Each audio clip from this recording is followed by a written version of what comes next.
Hi everyone! If you have recently downloaded the Qwen app and wondering on how to create account, then this tutorial is for you. In today's video, I'm going to show you how to create account on the Qwen app. It is a very easy process, so let's dive right in. First of all, find the Qwen app on your home screen. Now open it. After opening the app, you will see something like this on your home page. Now tap onto the settings option at the top right corner, just right here.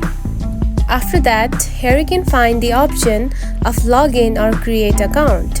Now simply tap on it.